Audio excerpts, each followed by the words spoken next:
Hamas has returned the bodies of 9-month-old Kafir Bibas and his 4-year-old brother Ariel. The two were the youngest hostages taken during Hamas's attack on Israel on October 7th. Their mother, Shiri Bibas, was also among the dead. Their return marks a grim moment for Israel. Prime Minister Netanyahu called it a very difficult day. The bodies were delivered in black coffins, transported by Red Cross vehicles from Gaza. The exchange took place in Khan Yunis, where hundreds gathered in the cold. Hamas militants stood guard, some displaying posters suggesting hostages would only return as bodies if Israel continues its war. Among those returned was also 83-year-old Oded Lifshitz, a former journalist who had criticized Netanyahu's policies on Gaza and Hamas in the past. His wife, Yocheved, was released earlier. Hamas had claimed back in November that the Bibas boys and their mother were killed in an Israeli airstrike, but without proof, many Israelis still held onto hope.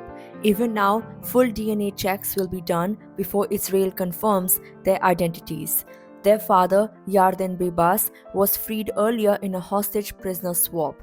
His family says their journey is not over until they get full clarity on what happened to his wife and children.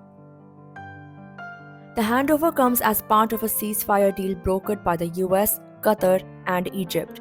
The agreement has divided Israel's leadership. Netanyahu's far-right allies have slammed the deal, arguing it strengthens Hamas. Yet, public sentiment tells a different story. Protests across Israel have called for the government to continue the hostage deal until all captives are returned. This is the first time bodies have been returned under the ceasefire deal, but the focus now shifts to the next phase. On Saturday, Hamas is expected to release 6 living hostages. In return, Israel will free hundreds of Palestinian prisoners, mainly women and minors. Negotiations for the next round are already in motion. Around 60 Israeli hostages remain, but less than half are believed to be alive. Talks will also cover a full Israeli troop withdrawal from Gaza. Meanwhile, the global debate over Gaza's future intensifies. US President Donald Trump has suggested resettling Palestinians outside Gaza and turning the region into a waterfront development, ideas widely condemned as war crimes. As the ceasefire deal moves forward, the whole world is watching. Will more hostages come home alive?